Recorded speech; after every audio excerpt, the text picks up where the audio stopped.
Ouais, je fais du Rubik's Cube et alors? Hey, salut nous et bienvenue dans cette toute nouvelle vidéo. Ce truc est trop énervant pour moi, vraiment. Et ça tombe bien puisqu'aujourd'hui on va parler de 10 choses qui m'énervent profondément en informatique.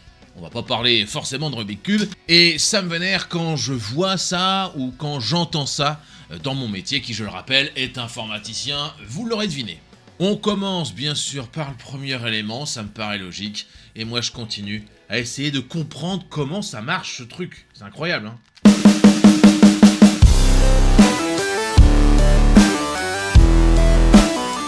Premier élément, vous le devinez, c'est quelque chose qui m'énerve, c'est les gens qui vont retirer les clés USB à l'arrache dans votre PC. Il ne faut pas faire ça. Voilà. Alors la raison est toute simple. Quand vous ajoutez des fichiers ou que vous modifiez un fichier texte par exemple, si vous retirez la clé alors que les données sont encore en cache ou que le fichier est en train d'être écrit, vous allez perdre vos modifs au minimum. Vous allez même pouvoir perdre la structure des fichiers et donc son contenu. C'est le premier élément de cette vidéo, je pense que tout le monde la connaissait. On va en bas à droite et on déconnecte son périphérique amovible. Surtout quand on écrit des données dessus. Si c'était juste de la lecture, ce n'est pas encore trop grave. Élément suivant, on monte un peu le niveau. Ah tiens, élément suivant, on va parler des gens qui disent que un antivirus ça ne sert à rien et qu'ils n'en ont pas depuis des années, qu'ils n'ont jamais eu de soucis. Vous m'énervez, mais vous m'énervez, j'ai envie de vous claquer. Alors pour faire simple, sachant que les antivirus ne sont plus si gourmands que ça en termes de ressources, sachant qu'un comportement prudent avec son utilisation d'internet réduit, c'est vrai, le risque de se prendre des virus, mais qui ne le supprime pas, sachant que certains antivirus offrent une première protection gratuite où il n'y a que dalle à payer, oui, je persiste, il faut être idiot ou inconscient pour dire qu'un antivirus est inutile. Et oui, je suis vénère, c'est bon, ça va ? Ah ouais, mais en fait, le milieu, il bouge pas. C'est-à-dire que là, si c'est le vert du milieu, il faut que tous les verts viennent là. L'élément suivant est encore plus bête qu'avec les antivirus qu'on vient de voir. Il s'agit des mises à jour. Les mises à jour, qu'elles soient de pilote ou les mises à jour de Windows ou les mises à jour d'un logiciel, corrigent des bugs ou ajoutent des fonctionnalités et font, en quelque sorte, mieux marcher votre PC. Oui, je vous jure que j'entends en 2023 des gens qui me disent qu'ils ne font pas leur mise à jour parce qu'ils ont peur que cela ne marche plus ensuite. Oui, c'est très con et oui, ça me vénère encore. Oh putain, ça me saoule. Je vais vous parler d'un autre truc qui m'énerve aussi. Et c'est le câble Ethernet. Les câbles Ethernet ou même les câbles en général. En fait, il se trouve qu'il y a beaucoup de gens qui ne respectent pas leurs câbles. C'est pareil avec les câbles XLR pour des micros ou pour des lumières. C'est pareil avec les câbles d'alimentation. Il y a pour chaque câble un rayon de courbure minimum à ne pas... où il ne faut pas descendre en dessous. J'en vois qui font ça avec des câbles, qui les tirent dessus, etc. Et donc là, il y a une torsion, et là, il y a une torsion. Vous savez, on fait comme ça. Donc arrêtez de me faire des câbles. Il y a des gens, des fois, qui me rendent les câbles. Tiens, j'en ai plus besoin, je te le rends. Et qui me l'ont... Là, vous voyez, je sens que ça force, en fait. Et qui me l'ont remis, mais genre comme ça, avec des tout petits trucs. Ils ont forcé comme des malades. Et bien là, vous voyez dans le petit rond, il y a un certain rayon de courbure minimale à ne pas descendre. Là, je suis à peu près à 2 cm. Il ne faut pas descendre en dessous de ça. Sinon, la courbure va être plus importante. Et là, vous pouvez casser votre câble ici à la jonction. Là, vous voyez, je commence à sentir que ça serre fortement ici. Voilà. Pardon. Alors, autre élément qui me semble être important à parler, le fait de nettoyer son PC. Arrêtez de laisser de la poussière dans votre PC, ce n'est pas bon et c'est contre-productif. J'entends par nettoyer son PC, retirer la poussière, bien sûr, à l'intérieur de l'ordinateur, mais aussi de remettre de la pâte thermique. Voilà, là, de la pâte thermique qui ressemble à ça. Ça, c'est de la Arctic Silver, si je dis pas de bêtises. Nettoyez votre PC. J'en ai fait une petite vidéo Instagram, un petit reel. J'en peux plus. Oh, il y a une boîte de Smarties. Genre, il y a tellement de poussière, on peut faire des dessins, quoi.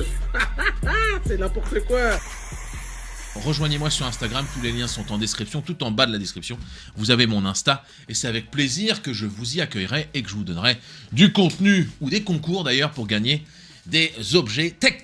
Autre élément qui peut être saoulant, laisser son ordinateur allumé H24. Et oui, je l'ai fait et c'est très con. J'ai acheté mon disque M2 le 12 juillet 2022. On est, au moment où je tourne, le 22 juillet 2023 et c'est donc passé 375 jours depuis mon achat. Grâce au logiciel Crystal Disk Info, je sais que mon disque a été allumé durant 3580 heures. En 375 jours x 24 heures, ça nous fait 9000 heures. En moyenne, mon PC est donc allumé 9h54 par jour, 3580 heures sur les 9000 disponibles. Il y a 2 ans, je laissais allumer mon PC H24. Vraiment. La raison principale de ce changement de pratique est l'argent, forcément, vous en doutez. Mais pensez aussi que plus un matériel est allumé, plus sa durée de vie va diminuer. Enfin, en plus de l'argument financier, écologique ou de durabilité des matériels, on peut aussi dire qu'il est bon de redémarrer ou même d'arrêter son PC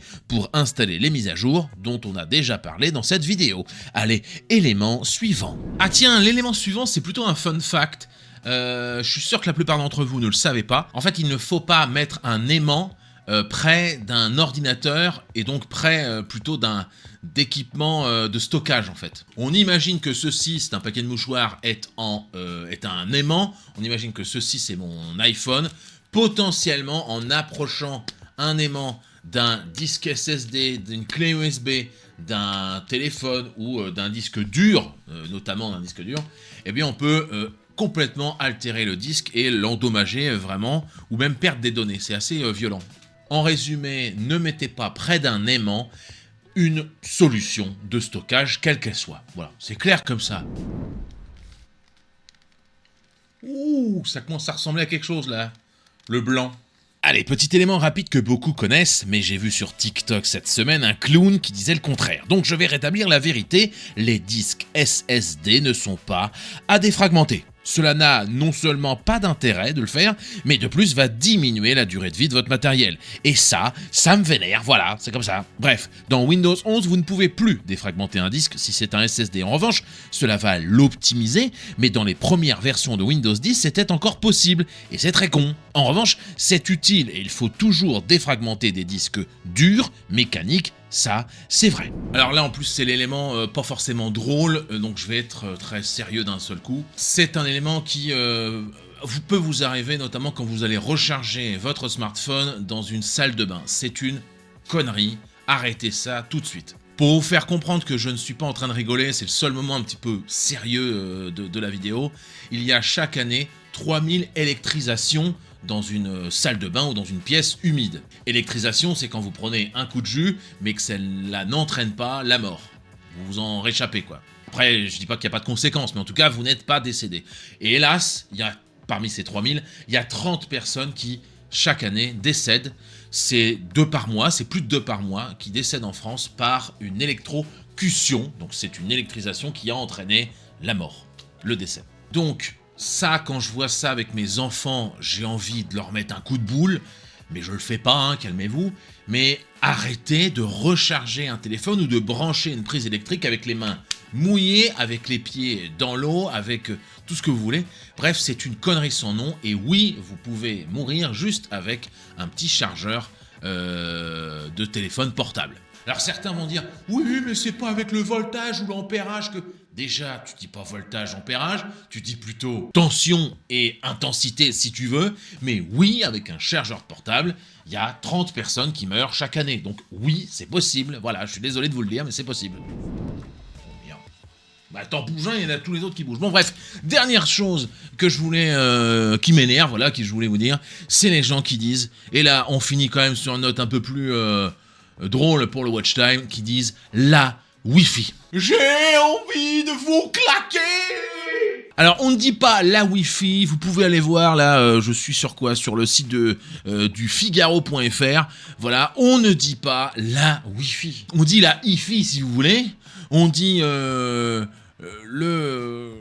réseau sans fil, mais on dit pas la Wi-Fi, enfin, c'est comme ça. Voilà, je peux rien vous dire de plus. On dit le Wi-Fi, ou le réseau sans fil, mais pas la Wi-Fi. J'ai envie de vous mettre des claques. Vous savez ce qui m'énerve quand même, parce que depuis tout à l'heure, je suis en train, entre chaque prise, de prendre du temps. Ça va faire maintenant 37 minutes que je tourne pour 2 minutes à l'écran.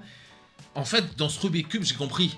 C'est la technique que je n'ai pas. Je ne sais pas comment faire pour que ces 3 bleus là, avec ce bleu qui est là, pour que quand je l'amène, il y reste pour que j'amène aussi le bleu qui est en dessous. J'ai pas compris en fait. Parce que je me suis jamais renseigné, parce que ça me saoule, et c'est un peu pareil avec l'informatique. Ce que je fais sur ma chaîne, c'est de la vulgarisation, c'est de vous apprendre des techniques pour que derrière vous soyez moins embêtés, et que ça vous saoule moins, et que vous trouvez ça, en effet, facile. Du coup, je vais tenter de refaire ce Rubik's Cube, mais en tout cas de comprendre comment ça fonctionne. Il y a plein de vidéos sur YouTube ou autres, ou même des articles qui vous expliquent comment faire, mais je pense que j'ai compris un truc, c'est que le milieu, là, pour moi, tout doit arriver au milieu, en fait. Parce que le milieu, il bouge pas, finalement. C'est bon, voilà. Merci de vous être abonné, merci d'avoir lâché un pouce bleu, d'avoir mis un commentaire, tout ce que vous voulez, de vous être abonné, tiens, sur Instagram. Merci d'avoir regardé cette vidéo. Nous, on se retrouve dimanche prochain, 12 h, et salut, bande de noobs. Je continue, je vais y arriver, hein. Je vais comprendre comment ça marche, et ça sera easy mode.